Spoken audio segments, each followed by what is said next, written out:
Bismillahirrahmanirrahim. Assalamu alaikum. Today, Dr. Zahoor Hassan and I, we are with Dr. Ishrat Hussain. Doctor, we really thank you for your valuable time. And this afternoon, our focus would be on leadership and institutional reforms and how change can be managed in fragile and uncertain environments.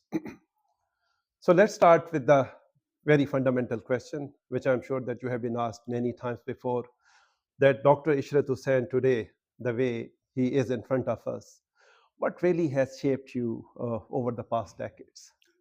I would say there has been a series of events which have gone through this whole process, right from my schooling all the way to where I am today. My father was a lawyer, and I was the eldest son, and we migrated from India under very bad conditions. Just they came with only the clothes they were having, my mother and my father, and I was the one. And we lived in Surat camp for 15 days before the ship arrived at Bombay to take us to Karachi. And then we lived in Malir camp. And in the ship, I was throwing up because I had seasickness. And in Malir camp, I had all the rashes because this was a very arid area. There was only dust and nothing. And my dermatologist says that that has actually affected my skin. So these are very difficult times where I went with my father. Then he started his law practice in Hyderabad, Sindh. But he didn't want me to go to school, so he gave private schooling to me till seventh grade. So when I went to my school, that was the seventh grade. And by the time I did my metric exam, I was 12. So I was not able to grow up like any other normal child, which is to play games, to take part in other activities the children do, because my whole entire focus was on education. So I remained stunted. I was remained small. I didn't have, a good physique. Uh, and I was not able to cope up with that pressure. And in high school, I didn't do very well. So now he was very disappointed. He wanted me to be a medical doctor. And he said, okay, you haven't done well in high school. So you go to the intermediate for pre med. So I got to the Government College, Hyderabad. And there I was the youngest person in my whole class. And I used to be the object of ridicule. And they will, cast all kind of taunting remarks on me. So normally the reaction from this kind of treatment psychologically is that you either withdraw yourself or you say, no, I'm going to fight it and I'm going to prove them wrong. So I started taking part in debates. And by the fourth year, I was representing Government College, Hyderabad in all Pakistan debates, Government College Lahore, FC College Lahore, Gordon College Pindi, Emerson College Multan. And I also got elected as the vice president of the college union. The president used to be the principal. So I proved them wrong that despite my physical handicaps, my young age, I paid them back by proving that this is what I can do. So that's a lesson number one, that you should not become overawed by the bullies. As a young man or woman, you should try to take the bullies on in your own subtle way. It's a big challenge. And I think that is a lesson which I learned right from the beginning, that don't give up under adverse circumstances, but face it and try to make best of it. So that is the story which I still narrate to everyone, that I've seen a lot of people who get in depression, They who withdraw. they withdraw, they don't meet with anyone, and it scars their personality. The fact that I became a debater helped me subsequently in my career, because when I went for my MSc at the University of British Columbia through a scholarship program, I took part there also in activities, student activities, including the Commonwealth Club. I became the president of the club. I raised $465 at that time for East Pakistan Relief Fund. And I did a lot of activities in. So I was declared the outstanding foreign student of the year for University of British Columbia.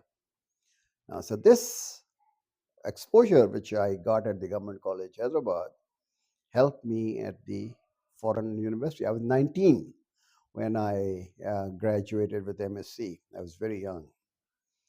I was offered a job by Dow Medical,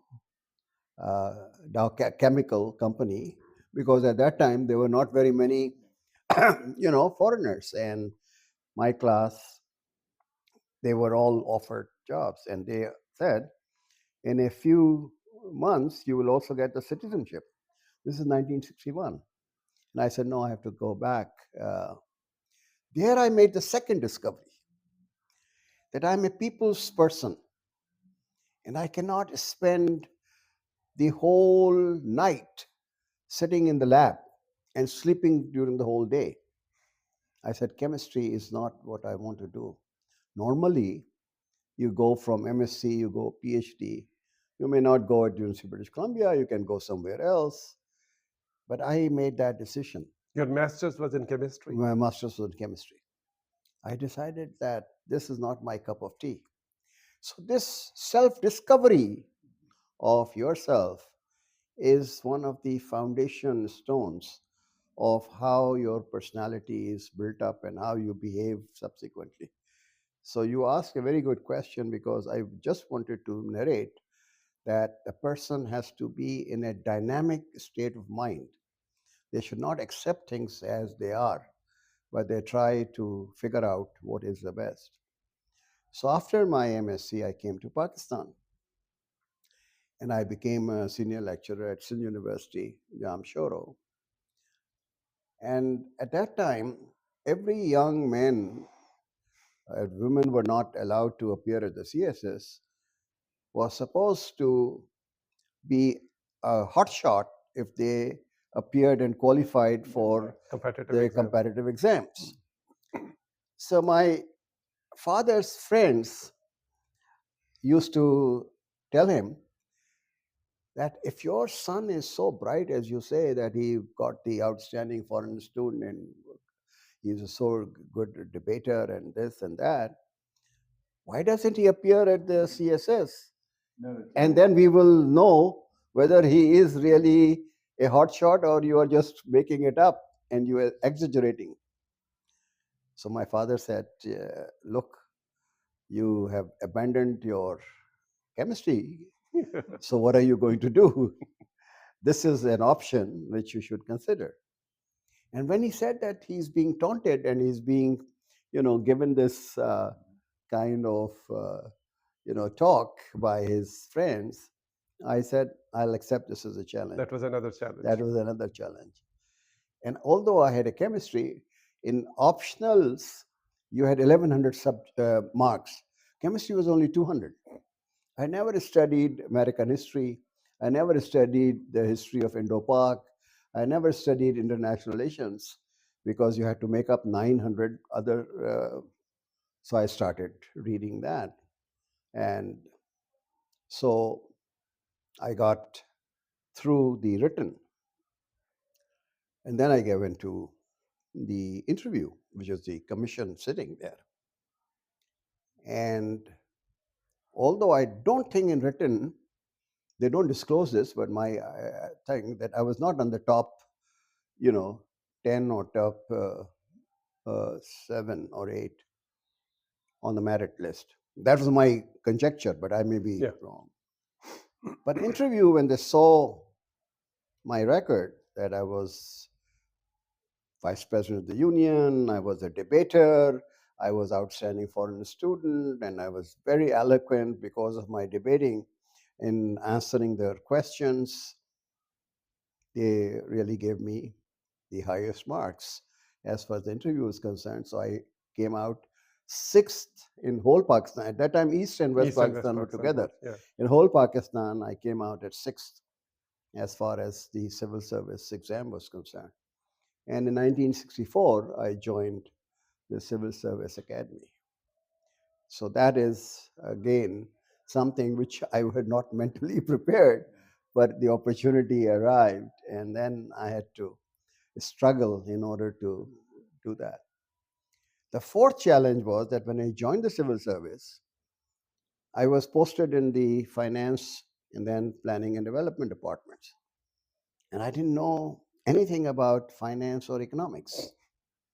And I said, how the hell can I really perform here if I don't have the basic knowledge? And luck as holds, during those days, Williams College and Harvard had a program where they would select 2 senior civil servants and 2 middle-level civil servants to go to Harvard for doing MPA at Kennedy School and for Masters in Development Economics at Williams College. So there was a governor, that was martial law period, Yahya Khan. His name was General Rahman Gul. Now, despite the fact that I had no economics, but I worked very hard in order to make the presentations. And the Fauji's love presentations. Structure. Structure. So I learned that because I had exposure in Canada, and I knew that this is how you convince people, how you present. So I used to make presentation with the help of my staff, although they were economists, so they would help me. But I would make the presentation. So the governor got very impressed. So when the names came from Sindh government for going to Williams College, my name wasn't there. So he asked his secretary, which is Mr. Salim Abbas Jilani, who retired as the defense secretary. So where is that young man with the glasses who used to come and present things to me? Why is his name in there?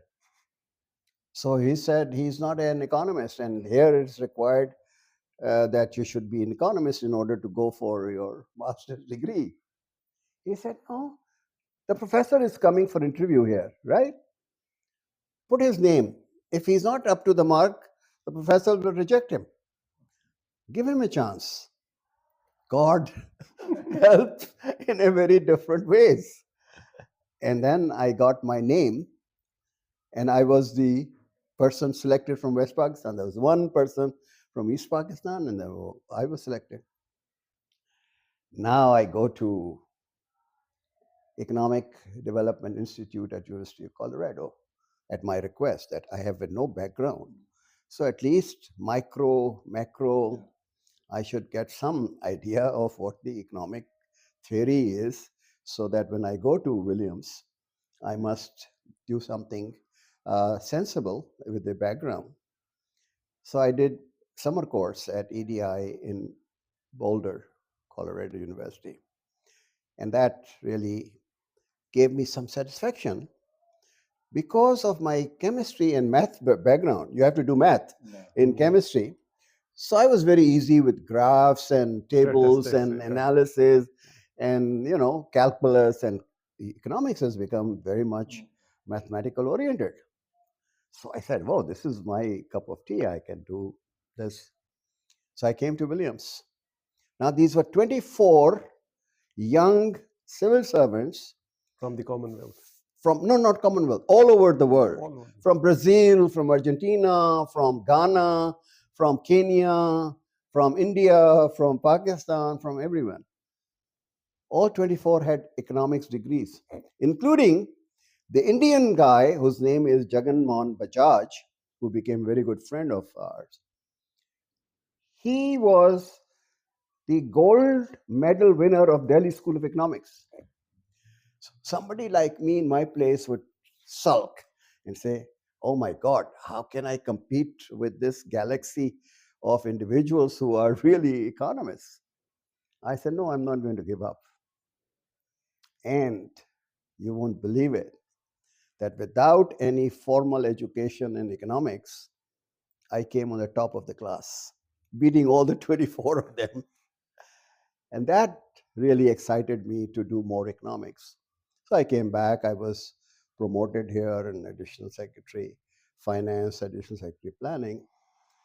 And then came a Ford Foundation fellowship to do PhD. So my boss said, you have just come 4 years ago. You should not, go for a PhD so soon. Go later on. I said, just let me apply. Maybe there are other candidates who will be selected. I won't be selected. So it's a chance. So let me try my luck. So I was Gus Papanak, you must have heard his name. He was with the Harvard Development Advisory Service at Harvard. And then he formed a economics department across the river in Boston University. So he was the chairman, and because he was establishing PhD program, so he came around to Pakistan. He had very good connections. So he interviewed me. I was admitted by Cornell, Stanford. They all required 3 years residency requirement. Because Papanek was establishing a new economics department, he didn't go for this 3 years residency. The fellowship Ford Foundation was 18 months. So he said, we can manage that. For 18 months, you can be residents. And when you come back to Pakistan, you can write your dissertation and you can submit the dissertation from here. So for your coursework, we will have 18 months. Worked out to your advantage. Oh, my advantage, right? So I did my coursework there for 18 months and I did my thesis work survey in Sindh. Carried this out and then went back. So I was trying to defend my proposal because you have to write your proposal before you do that. So I defended my proposal and then I said, my 18 months are over, so I'm going back. So I came here. When I came back in 1979, the World Bank advertised a position of junior economist for Liberia, Sierra Leone. And I said, let me try my luck. Now, the secretary establishment was very annoyed. He said, you have just come back after doing your PhD, and now you want to go to the World Bank. So he wrote on the file that he cannot go. Yeah, not recommended. No way he can apply for that. So Aftab Ahmed Khan, who was my boss in Planning and Development Department in Sindh, he was Secretary Finance. And Ghulam Ishaq Khan was Secretary General. And he was running, during Ziaul Haq's time, the whole administration. So I went to Aftab Saab, I said, this is an international comparative position. It will not go only to Pakistanis, it will go to somebody else. So why don't you say to Ghulam Ishaq Khan that he should apply his luck? If he's shortlisted, is interviewed, that we will see what happens. But at the first stages, let him cross that. So Aftab Saab wrote a note against the establishment secretary and sent it to Ghulam Ishaq Khan. And Ghulam Ishaq Khan said, yes, this is not a exclusive reserved position for Pakistan. So if a Pakistani gets it, it's good for us that we have representation in the World Bank. So I overrule the secretary establishment and I agree with the secretary finance. So I got my permission from this establishment division that I can apply. So I applied. I was shortlisted. 3 of us were then called to Washington for interview, and I was selected for that interview. So that was another challenge, that having done your PhD, everybody expects you that you stay back in Pakistan. And I said, no, I want to compete internationally. And that is a challenge for me. Like I competed for the civil service domestically, I want to take up this challenge. So that is how I got to the World Bank. So you want to continue or you want Yeah, please carry on. Yeah. Okay. So I got 3 years leave of absence from the establishment division, that I have to come back in 3 years. I joined as a junior economist. And Jawad Sahab or Zahoor Sahab, you know, I was additional secretary. I had a beautiful room. I had a whole staff. I had a car. I had an apartment. I was newly married. I had my first daughter in Williamstown. And there I got a small windowless room, and I had to do everything myself. I had no secretary. I used to have half a secretary. And the salary at that stage, because I was a junior economist, was such that we could afford only a 1-bedroom apartment. And by that time, we had 2 daughters. So my wife said, how come you left such a grandiose life, and this is what you are asking for? Let's go. And there was a pressure from her, because she was very uncomfortable there living in those adverse conditions. So she was working part-time in Boston also, because the scholarship was not enough. And you know, Boston, 6 months you have snow. So she was carrying the baby in the stroller and pushing the cart. So she said, I don't want to do this again. So you said World Bank is a big thing, and let's go back. I said, let me try. So second year, I got promoted as an economist. So things improved, the salary went up. I got a full-time secretary. My office now was not a window office. So I said to her, Dekho, this is now aggression. So in 20 years, I started as a junior economist. I got promoted as an economist, then as the senior economist, then as the resident representative, then as the division chief, then as the chief economist, and finally as the director. So I had 7 promotions in 20 years. So that 3-year leave of absence just completely fell by the wayside. So you And I served World Bank. resigned. So you served World Bank for 20 years. 20 years, from 79 to 99. And you resigned from the civil service. I had to resign. Yeah. After 3 years, Yeah. when I was seeing that my, trajectory was moving upwards, and the salary difference between the World Bank and the, is huge. I said, I'll accumulate some money, which I couldn't do it because as a honest civil servant, you really cannot afford to have even your house. I didn't have a house or apartment or anything. So I said, let me do this. I didn't realize that I will stay beyond, that 3 years. And then I resigned. So I resigned from the civil service. And then I continued. And there, as you know, it's comparative. Every position you have to compete. There's no automatic promotion. So the Res Rep Nigeria position opened up. I applied. I was able to get it. I also failed. For example, I applied for the resident representative of China, which is a very prestigious position. And there was another Australian who was also, so I was not selected.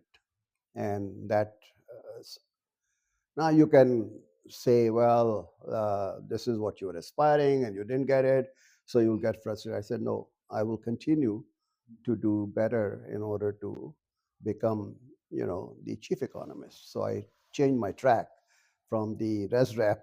I went to the chief economist track, and I was selected as a chief economist. Then I became director, and the highest position you can aspire is the vice president. So in 1999, October, I was in, at that time, I was country director for Central Asian republics. So I was sleeping in my hotel room in Almaty, which is in Kazakhstan. And I had no idea, because I was in Kazakhstan, that a coup has taken place in Pakistan and there is a General Musharraf who has come in. So I got a phone call from Washington. This is Brigadier Mushtaba. I knew Brigadier Mushtaba. He was the defense attaché in Washington, and we had, social relations. I said, is everything fine? This is 1 o'clock. I'm sleeping. You're calling me knowing that this is our time. He said, no, it is not, ordinary time. It is exceptional time. And then he narrated that President Musharraf has staged a coup. He was going to Sri Lanka, all that, Yeah. He said, General Aziz wants to meet you in Islamabad. I said, who is General Aziz? He said he's a member of Musharraf's team. He's his chief of general staff. And they are selecting their team. So I said, I can't come right away, but I'm going to see the president of Tajikistan. And on my way from Tajikistan, I will find a way to come to Islamabad. So after Tajikistan, I came to Islamabad. And in Islamabad, at the apron, as I got down, there were 4 young military officers to receive me. And there was a car which was there for me. I was taken aback. I said, I don't know what is going to happen. He said, at 9 o'clock tomorrow morning in GHQ, you will meet General Aziz. So I said, this will be perhaps 1-to-1 meeting. So I slept and I went 9 o'clock to GHQ. The escort was there, the car was there, so no problem. I entered the room, there were 12 generals sitting there. I was, completely shocked. I said, I was told there's one general. And then they started asking questions. Their basic premise was that we have read your book, Pakistan, the Economy of an Elitist State. And your last chapter, which is the economic and social agenda for Pakistan, we very much like it. And we want to implement that agenda in Pakistan. So please help us in doing that. So that was the premise on which I was interviewed. So they asked me questions which are, normal questions and everything. And they said, President Musharraf is not available for interview. So you go back to Washington, and when President Musharraf is available, we will call you. So you come back to see him. Nothing happened. I waited in Washington. I said, yeah, they must have selected some. I said, they haven't disclosed what job I'm being interviewed for or what are the options. They didn't discuss. They just said, this is what we want to do. And as you remember, at that time, we had nuclear testing. So our economic conditions were very bad. The reserves had gone down to 300. He said, we are new government. We have no experience in economic management. So we need some help. That was the context. So I come back and I tell my wife, forget about it. You remain there. She was very much opposed. And my kids were opposed, my parents were opposed when they heard that I'm being offered a job. They said, for God's sake, you are leading such a comfortable life here and you are all doing so well.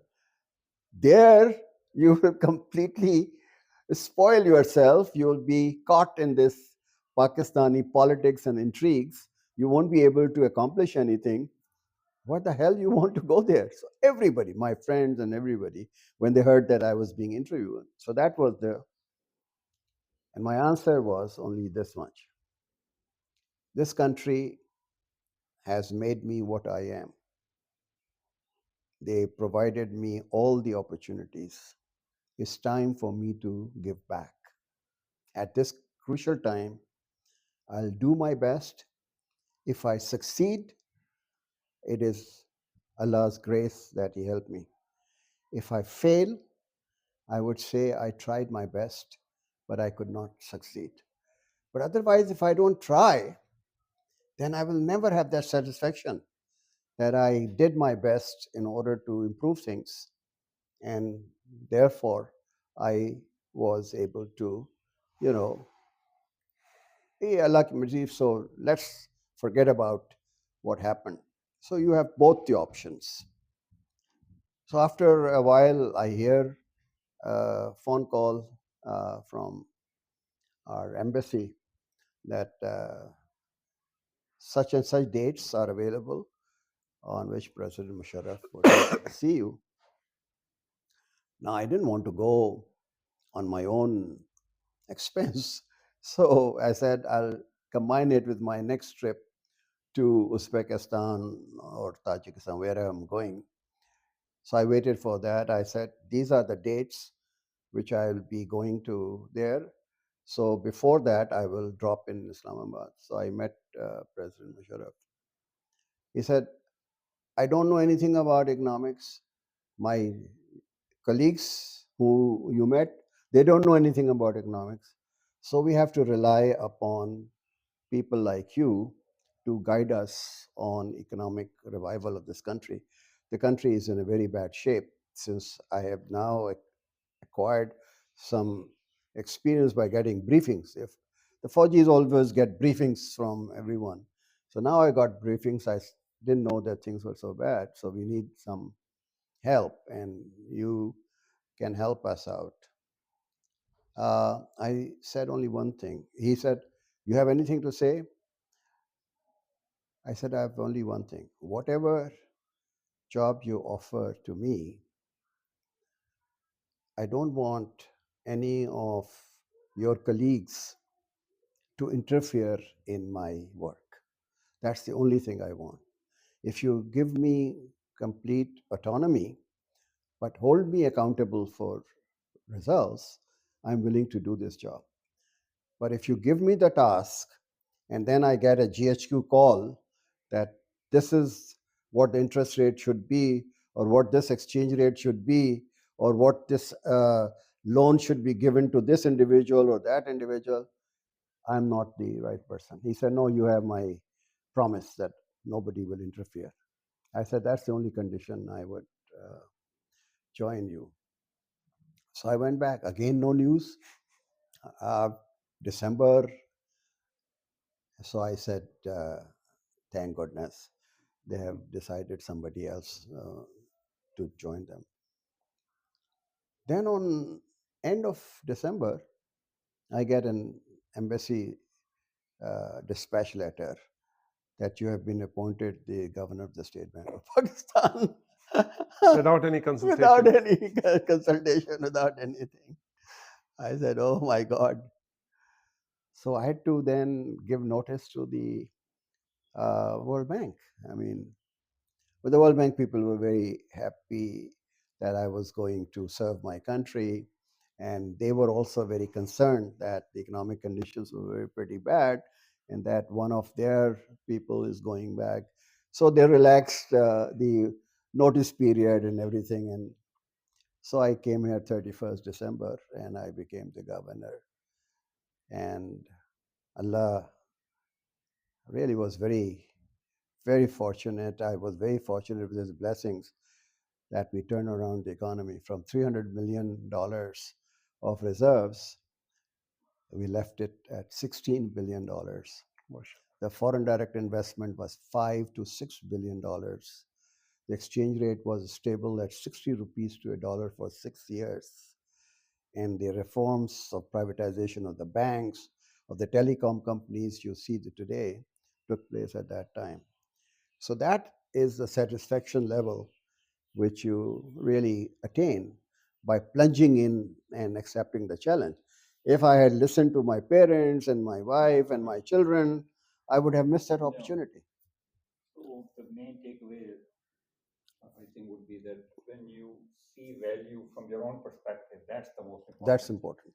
So you listen to others, but then you decide. Yeah, for what from your angle, from your perspective. Yeah. And there was a big chance, I tell you, this was a risk that I could have failed as a governor. That, rupee would have gone to 100 rupees. The reserves would be in such a position that we wouldn't be able to pay the oil companies for the shipment which is in Kemari Anchorage. Anything could have happened.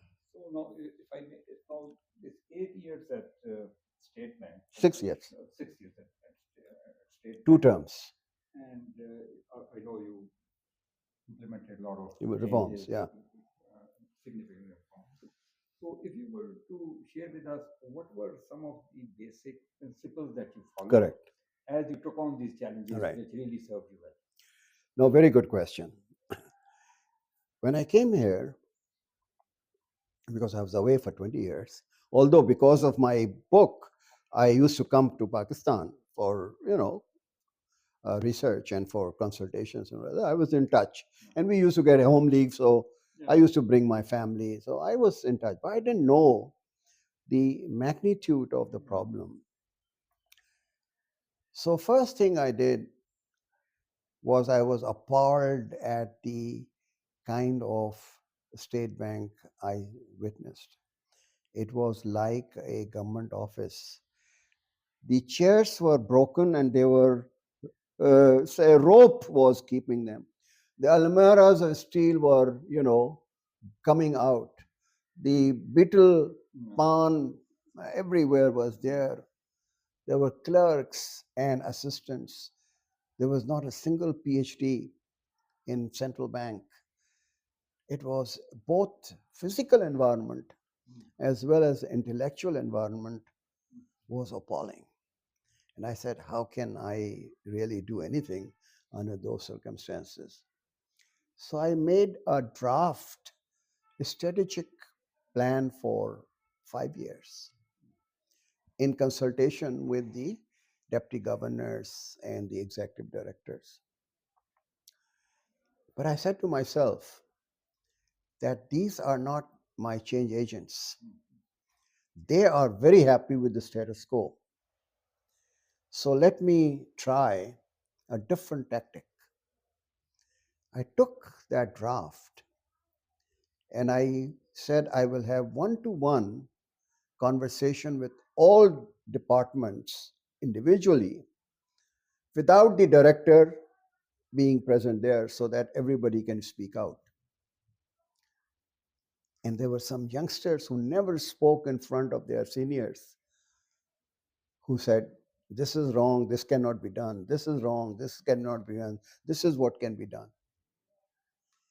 Now, the fact that I incorporated their ideas of the youngsters or the middle level gave them a lot of confidence that they used to go outside and say, oh, the governor has actually incorporated our ideas in this strategy. The ownership. Ownership. Yeah. So the others, with departments I would go, they will also give me that. So by the time I finished my consultation process, the original draft had just completely disappeared and a new draft was there. In the first change management conference which I had, the 95% was against the strategic plan. But because I had created ownership of this, The implementation went very smoothly. We have state-of-the-art physical infrastructure with open spaces, with computers, with everything, which you have seen now in the State Bank. And we had people who were attached with the Reserve Bank of Australia, with the Monetary Authority of Singapore. We just said we have to get them out of State Bank. By the 6th year, the approval rating was 95% of the strategy, because I empowered the people who are in the front line, who are actually doing the work rather than the top bosses, to be their own, counting on the younger people, counting on the younger and the middle level people to be their own masters. And they took a pride in that. When you take a pride in that, then you do what you think, because this is your own idea. So it would appear, Dr. Saab, that like one core principle of your strategy was consultation and participative decision making. Right. Over the course of your stint at the World Bank, before that in the civil service, and subsequently, for example, as the Governor, State Bank of Pakistan, how were your choices and your decisions shaped by certain values? Did you have any value set at all? Yeah. And where was that value set coming from? And what were those values? Number one, walk the talk. If you have a hypocrisy that you are giving big lectures on integrity, honesty, and hard work, while your actions are in total contradiction to that, then you are exposed and nobody respects you. So whatever you say, and you say very carefully, you have to abide by that in your actions. That is number one. Where is that coming from? Is it coming from your family? Is it coming from your religion? Is it coming from your breeding? It is coming from my inner self, that if I want to succeed, I have to have certain values. And one of the values is that you have to be completely frank, honest as to what you want to do. As an authentic person. As an authentic person. Okay. Second is that you have to make the right choices for the right jobs. If you do that, 50% of your work is done. No favoritism, no nepotism. And I illustrate this example. My own nephew, my uncle's son, came from California with MBA. And he appeared at the competitive examination, which I held for the young officers from all over Pakistan. We used to get that. He failed that exam, right? What is the tendency in Pakistan? That all your HR people would come and say, oh, we cannot get people from California. Please relax the rule, condone him, bring him in. I said, over my dead body. The moment I do that, it will open up a Pandora. It will open the Pandora's box. Yeah. How can I say to others, the politicians whom I had told, as I told you, President Musharraf, that I don't want any interference from anywhere in my affairs? How can I say that if I am doing this for my own? But that action itself stop people coming from others will not come to me. So the principle of merit. The merit was very important, but right person for the right job. Right person. And I have very much benefited from that. I give you another example. I was the head of the debt division. So my director said, we have a lot of dead wood. Your job is to clean up the dead wood. I said, let me examine what the situation is. So we had 3 units. One was which was collecting the data. The second, which was analyzing the data.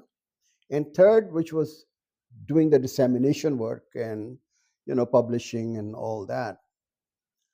Now, each one was working in silo, but they were not synergizing their competencies. So I said, I will not go in this way. I will now form teams. So there will be a data person, there will be an analysis person, or there will be a dissemination person. And that actually improves because they're working together and they're overcoming each other's weaknesses and consolidating on the strengths. The productivity went up, and I didn't fire anyone. I didn't fire anyone. The confidence of my staff and the loyalty, because they were all under threat that they will all go, their motivation, their morale actually changed. So you have to find, creative solutions in order to address I could have done it like all other division chiefs do. You are out, you are out, you are out, and the World Bank, the division chief recommending to the director, you can go out because it's a contractual job, it's not a regular job. I could have taken that easy task. I said, no, everybody has some positives and some negatives. If we bring them together, then the positives and the negatives work out and offset each other. So that quality of that bring out the best among people can bring will be together. So that is where I thought that selecting the right person for the right job and giving them that assignment. So that is principle number 2. Number 2. Number 3 is that if you have senior positions, don't align yourself with one person's viewpoint. We had a corporate management team meeting, right, every Monday morning, and we will discuss issues and then we will assign the task. Sometimes I will listen to Zahoor's idea and incorporate that in my decision. Sometimes I will listen to yours. So there was no feeling among my members of the team that Zahoor is a favorite, and every time Zahoor says and everything, that is accepted, and whatever I'm saying, nobody listens to me. So there was no kitchen cabinet. There was no kitchen cabinet, but the overall productivity of the organization declines because you are just taking one individual. You're valuing the input rather than the personality. Yeah. So that was thing. And when you have an executive director who's encouraged to take on his deputy governor, things open up because you're not going by hierarchy. You're going by the value of what the idea is. So if you value the idea or the proposal or the suggestion, and you may be wrong, I mean, I'm not saying that every time I was right, but at least the feeling among my corporate management team was, today my idea has not been accepted. Tomorrow, if I have, and they would work hard in order to brush up and come up with much better ideas. So you're motivating them. Now I give you an example, and this is in the case study of LUMS also. They said in most organizations you have youngsters coming up at the entry level through competitive exam, but they cannot make any changes because the middle level and the seniors are still beholders of the status quo. So they get frustrated. So the organization really is not benefiting from that. Some people take middle level managers and they bring them in through the lateral entry, but they are being squeezed both by the superiors and the juniors are also not listening to them. And some people bring in on the top and the middle level ignore them, and the juniors, because the middle level have ignored them, they don't take care. But if you have induction at all the levels, at the entry level, at the middle level, and at the senior level, and you allow your own staff to compete for those positions, your productivity goes up. Why? Only one individual will be selected for that job, but at least 8 or 10 are preparing themselves for that position. It's the process. So in the process, they improve. And so your quality of your output improves without your doing anything. So those are the kind of things that human resource, how to use that optimally, that I think is a very important aspect of a leader's responsibility. If you are not using them optimally, but you're using them suboptimally, then the organization is not going to, benefit from it. Thank you. Uh, Dr. Saab, you suggested, and very rightly, that's also part of history, that you brought major reforms in the State Bank of Pakistan. And in the banking sector also. And in the banking sector. And whereas you know, and we know that in the Pakistani context, there are a lot of constraints. Yeah. So political constraints, cultural constraints, the constraint of the mindset, and the economic constraints. How did you negotiate with those constraints? And what exactly were the difficult decisions? And how did you take those decisions? Very good question. Shaukat Aziz, who was my finance minister, he was very much on board as far as privatization of the banks was concerned, right? But the notifications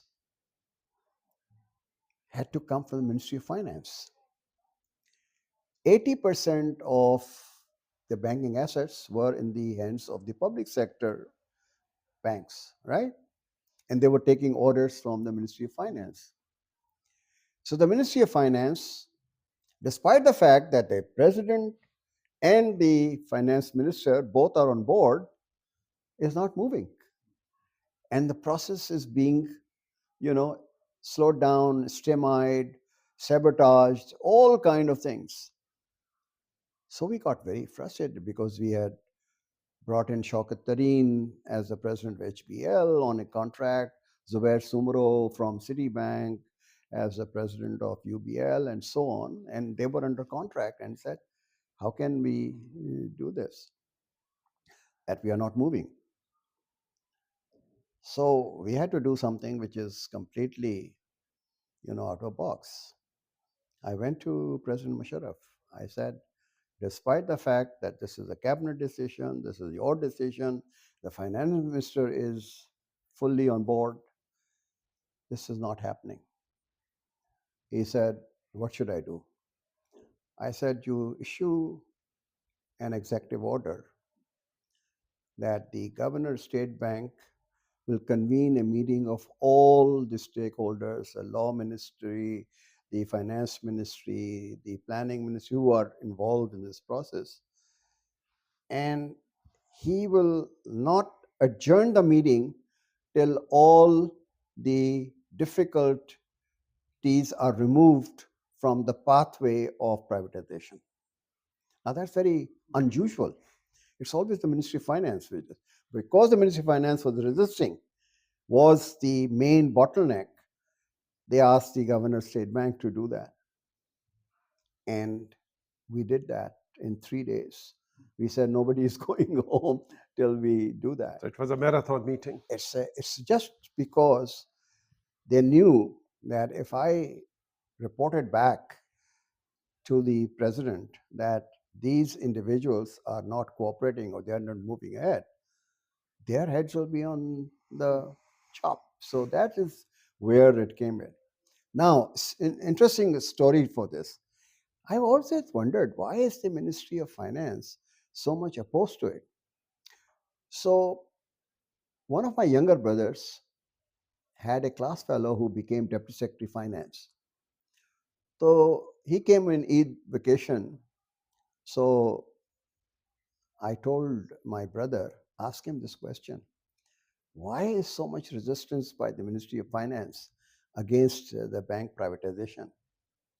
So he came back and said to me, he says, your brother is an idealist. He doesn't know what really happens. When I go or my colleagues go, other deputy secretaries go, the banks there in London do all the shopping, they provide us all the hotel accommodation, they provide us all the travel expenses and everything, they take care of us. who the hell is going to lose those privileges if you go privatize? The private banks will not listen to us. That is what the resistance was. This is the answer to your question. What the resistance was. Personal benefits were trumping the collective national interest, which has now become much worse. If I look at 20 years later, I would say today, most of the civil servants, not only in the Ministry of Finance, most of the civil servants prefer pelf, power, and perks to their jobs which they have to perform. And that's why you are in this particular condition which you are. Dr. Ishrat, did you have any, or do you have any ethical role models, or role models as a leader? Did you ever have any role models that I would like to be like him or like her, and I would like to follow their footsteps? I always was very interested in Qaid-e-Azam Muhammad Ali Jinnah.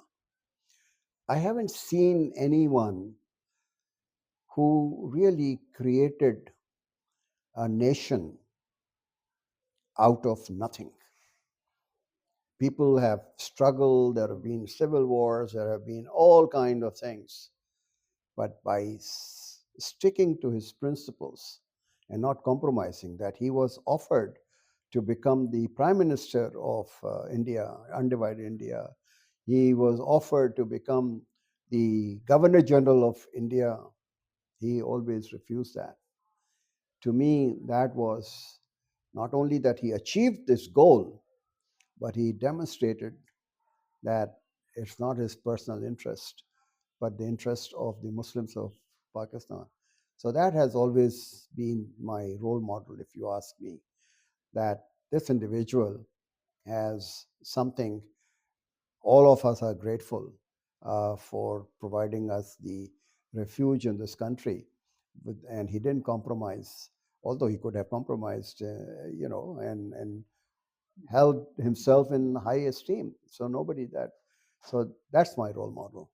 Anyone in the business sector, corporate sector in Syed Pakistan Babar or Ali abroad? is Syed Babar Ali. is my role model as far as, and I always tell him that whenever I meet the foreign investors who are looking for joint ventures in Pakistan, I said, I'm not going to tell you because this is your money and you have to take the decision. All I can suggest, you go and do the due diligence throughout the country and come back to me, and I can then advise you what your. And they will come back. This is the only one person, Syed Babar Ali. Everybody talks about him. So that I think is my role model as far as, and then what he has done for lumps and what he has done with his own money. I think, which is very, very, selfless, dedicated service. Have you ever faced ethical dilemmas where you did not know what decision to take, and you were in a fix and you did not have one clear cut good choice? Yeah, I have. Uh, when I was in IBA, Karachi, As the executive director? as the executive director, I had a situation where one of the board members, who was very influential, who was very close to the president of Pakistan, was almost trying to get me out because I was not following his views and his instructions. And A faculty member? no, board member. Board member. Board member. And I had to make a choice. I had to make a choice whether I yield to this pressure or I convey to the governor, who was a chancellor, Yeah. as to what the situation I am in, and let the governor decide. Because again, I was never went for the job like the governor of State Bank. The governor and the board approached me to become the executive director. I said I have no academic background, but they said no, you have passion for higher education, because I was member of Syed Babar Ali and Shams Laka's steering committee for higher education, which formed the HEC. So they knew that I have a passion for higher education. They said, no, we are approaching you because of your interest. And I told him, if MQM, which was in ascendancy at that time, or your office interferes, I'm walking out. So this was my situation, that I was facing this board member who was after my blood, who was not allowing me to do things, whether I resign or I take it up with the governor. And I must give credit to the governor. That governor took my side and he conveyed to the president that this is what he's trying to do. He has mobilized 5 billion rupees from all the private sector, and he's constructing 24 new buildings. He's bringing in PhD faculty members. The whole thing will be disrupted if you let him go. And the governor came to I was about to resign. I said, I'm not going to bear this nonsense where I'm not allowed to do things. Every decision I used to take, he would raise it in the board, you know. So for me, this was a very difficult situation. Is there one thing which, as a senior leader, you regret that you should have done differently, or you made a mistake and you would like the future generations to learn from your mistake? I think I must have made a lot of mistakes. I don't pretend that, you know, I'm a perfect human being. But what I was, I think, in a mood of despondency, or what I would call laid back, was when I prepared the report for the National Commission for Government Reforms after 2 years, consultation all over the country with a lot of people. And then the government had changed. Musharraf had left, and I was appointed by him as the chairman of the National Commission. And I said, this government, which is Zardari and Yusuf Raza Gilani, they said, this is not our report, this is your report. And I withdrew. I think that was a wrong thing for me. That was my mistake. I should have persisted. I should have mobilized all other. The way you have fought earlier. Fought earlier. I should have done that to carry this report further. Otherwise, this report, you know, went into cold storage. So that's a big mistake I made. Came back for the same agenda later also. With Imran Khan. Imran Khan again called me in Washington. I was in Washington. Dr. Saab, I have read your book, Governing the Ungovernable, and I want to do things which you have proposed. So please come and join. So I joined him. He was very sincere, but he had a coalition government who were blackmailing him all the time. Even for the budget, they were blackmailing him. For election of the senators, they were blackmailing him. And then there were his principal secretary who wanted to control everything. And therefore, my recommendations were not accepted at that time. And I had to resign. Now, that could be another mistake I made. Some people said that you prematurely resign. But later on, 6 months later, he himself had to resign because there was a vote of no confidence. If I had stayed, it would not have made a difference. But that's another place where I figured out that did I do the right thing by resigning in September 2021, or I should have stayed in and fought with the cabinet members in order to get the. So those are the two failures in my part, which I think were the mistakes I made, and on retrospect, I should have stayed back and fought for that. Given that primarily this content would be utilized for our executive education program, also in our MBA program at LUMS and elsewhere, do you have a specific advice for current and future leaders in terms of what they should do and what they should not do? I think if this is a commercial enterprise which they are heading, then they should not only be concerned with the short-term returns on capital or investment.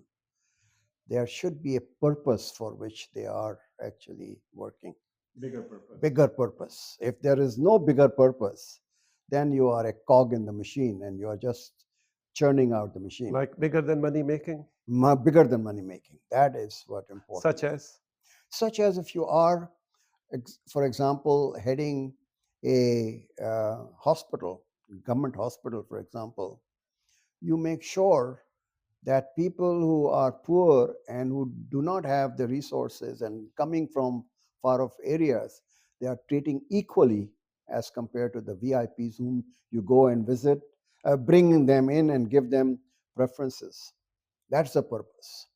The purpose is that if you are in a water and sewerage board, you just do not send the tankers to the houses of the ministers and the secretaries while you ignore all the people who are looking for drinking water, and that creates all kind of health hazards.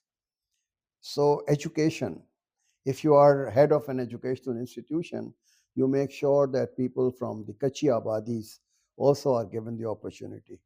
That is the purpose.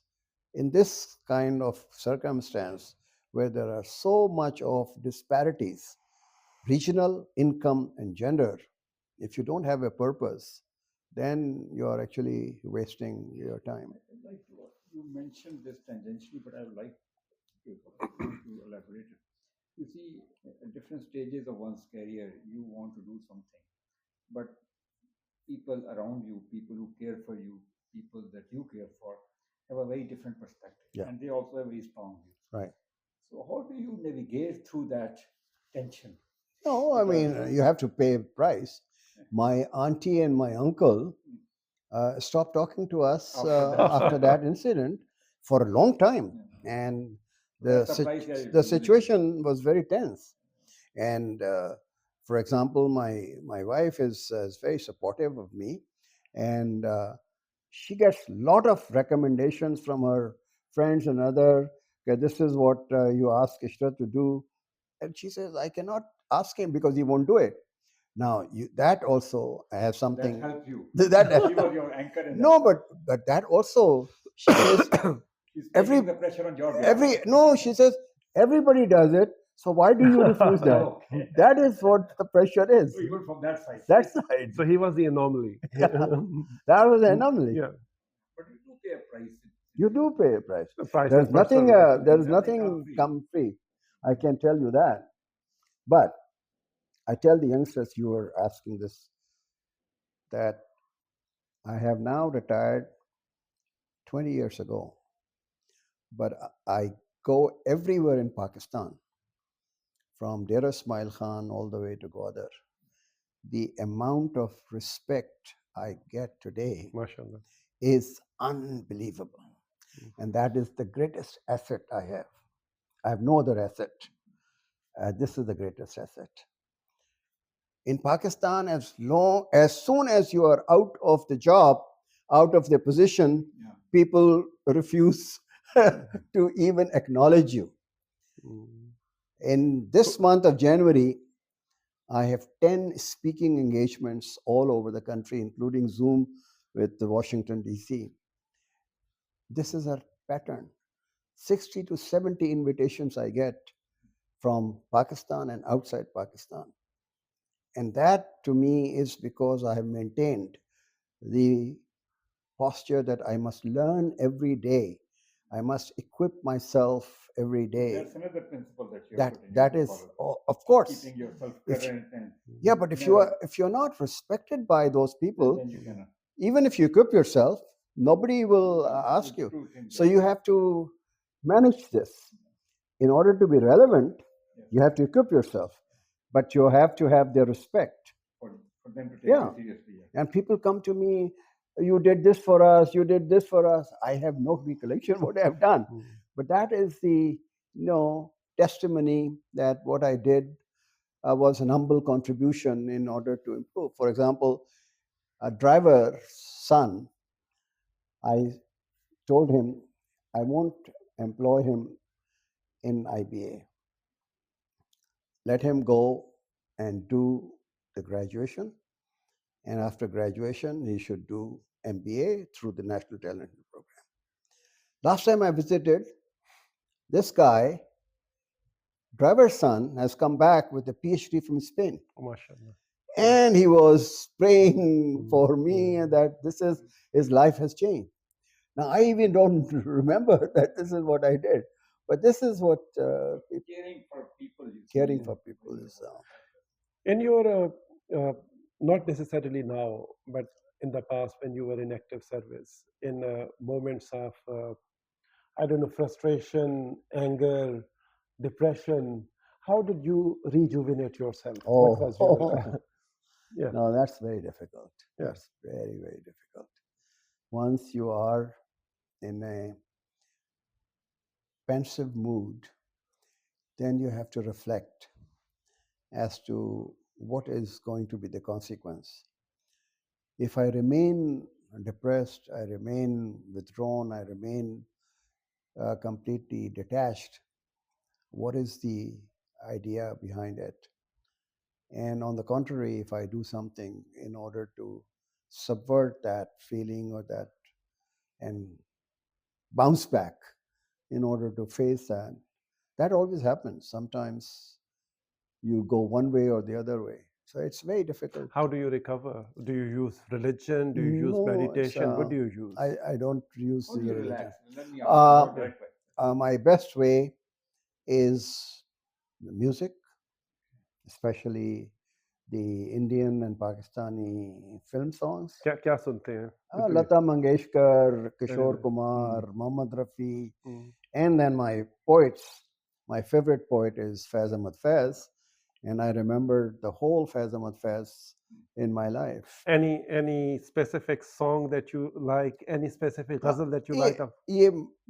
I was a chemistry student, as you remember, and I had no idea of Urdu poetry or another.